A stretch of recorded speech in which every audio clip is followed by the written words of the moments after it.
Assalamualaikum warahmatullahi wabarakatuh. Alhamdulillah wassalatu wassalamu ala Rasulillah Sayyidina Muhammad ibn Abdullah wa ala alihi wa ashabihi wa mawalah wa la hawla wa la quwwata illa billah. Nahmadullah ta'ala alladhi ja'alana min ummati nabiyyina Muhammadin sallallahu alaihi wa alihi wasahbihi wasallam. Kaum muslimin rahimakumullah. Alhamdulillah kita masih diberikan kesempatan oleh Allah Subhanahu wa taala sehingga kita bisa menghirup udara yang segar. Mudah-mudahan kita senantiasa menjadi umat yang dinanti-nanti oleh baginda Nabi Agung Muhammad sallallahu alaihi wasallam. Kaum muslimin rahimakumullah. Kita sekarang akan membahas berkaitan dengan apa hukum seseorang jika keluar angin sedangkan dia dalam keadaan di dalam air. Berkaitan dengan materi ini saya jadi teringat ketika masih kecil dulu. Ya, ketika kita masih kecil ada orang yang mengatakan bahwa kamu jangan kentut di air, nanti puasanya batal. Jadi seperti itu. Betulkah? Apakah betul membatalkan puasa hal itu? Bismillahirrahmanirrahim. Di sini ada keterangan dari Fatwa Ramadan yang dikarang oleh Al-Habib Abdullah bin Mahfud Al-Haddad. Hukmu khurujir rihi wa nahwihi fil ma'i bin nisbati lis-sha'im.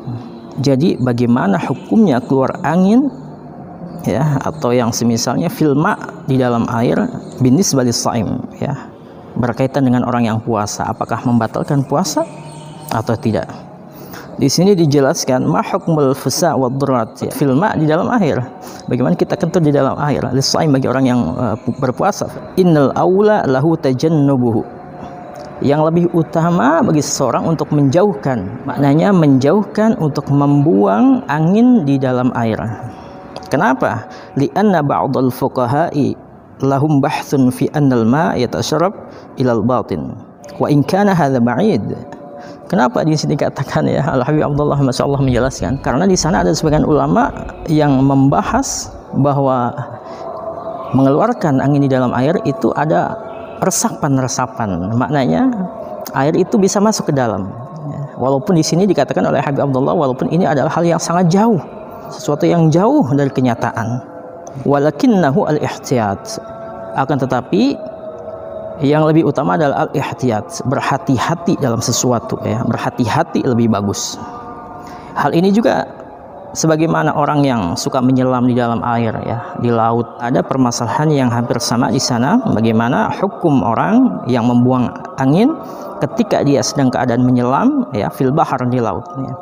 Hukmu khurujir rih, hukum keluarnya angin ya indal ghaus, ketika seseorang menyelam fil bahar, di laut. Maka bagaimana di sini? Yaftur as-saim, apakah orang yang puasa itu batal?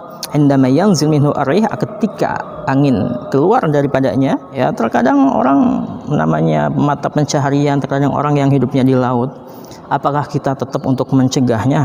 Kan sesuatu yang susah juga kita untuk menebaknya.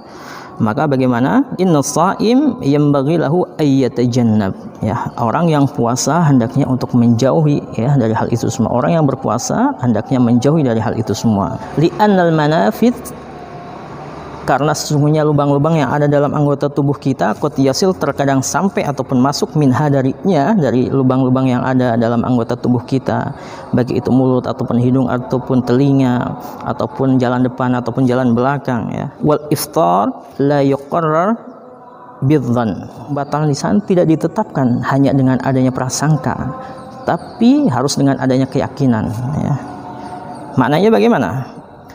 Fa idza ahassa fi'lan, kalau seandainya seseorang itu betul-betul ya merasa, ahassa merasa, bidukhuli syai'in merasa betul-betul, fi'lan bidukhuli syai'in bahwa ada sesuatu yang masuk ya, maka fa'ala muqtada kalami a'immatina, maka berdasarkan keterangan daripada kalam-kalam ulama kita, anna alaihi al-qada, maka baginya untuk mengqada Ramadan, entah itu lewat jalan belakang, lewat apa saja. Kalau dia merasa ada sesuatu yang masuk, maka tentu akan membatalkan. Maka dari itu Al-Habib Abdullah bin Mahfud Al-Haddad dalam permasalahan orang yang menyelam di air ataupun orang yang membuang angin di dalam air itu berhati-hati ya, supaya puasanya menjadi puasa yang sah dan kita puasanya menjadi puasa yang baik di sisi Allah Subhanahu wa taala. Amin ya rabbal alamin. Jazakumullah wal afu minkum. Wassalamualaikum warahmatullahi wabarakatuh.